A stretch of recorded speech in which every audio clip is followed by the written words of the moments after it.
Ang sarap. Sarap. Sarap talaga. Hello everyone! So today gagawa tayo ng avocado ice cream. Simple lang ang ingredients at 4 ingredients lang ang kailangan. So we have all-purpose cream, chilled overnight, evaporated milk, condensed milk, and syempre yung ating main ingredient, ang ripe avocado. So first step na gagawin, kailangan muna nating i-mash ang ating avocado. So, habang minamash ko ang avocado, pindutin mo na ang subscribe button at ang notification bell para ma-notify ka pag may bago tayong uploaded na video. Pero if you want na mas malasa ang avocado, pwede namang dagdagan natin.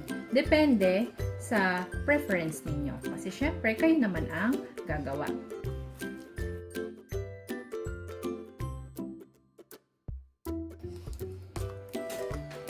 So, ayan. After nating mamash, set aside muna natin. Then, prepare na natin yung ating milk mixture. Then, ang sunod, yung ating all-purpose cream, 250 ml, chilled overnight. Ilalagay na natin sa ating container.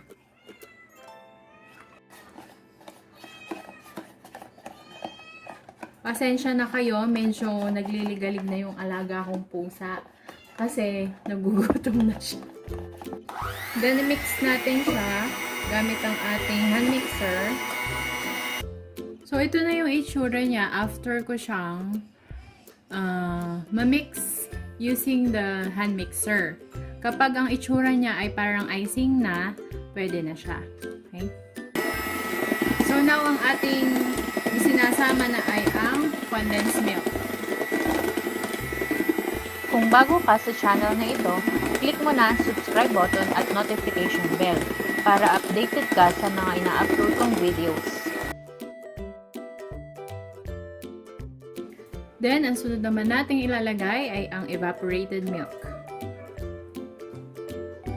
At syempre, ang ating main ingredient, mashed avocado.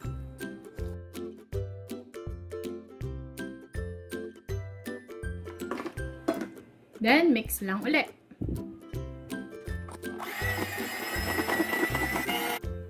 So, ito na ngayon ang ating avocado ice cream. Tapos na natin siyang i-mix. So, magte-taste test muna tayo.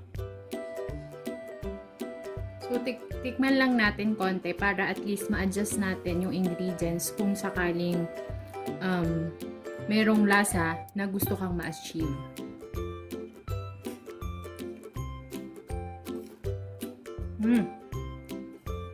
Ang sarap. Sarap. Sarap talaga. So, ngayon, okay na sa akin yung lasa. I-transfer na natin siya ngayon sa container para at least mailagay na natin siya sa freezer para tumigas.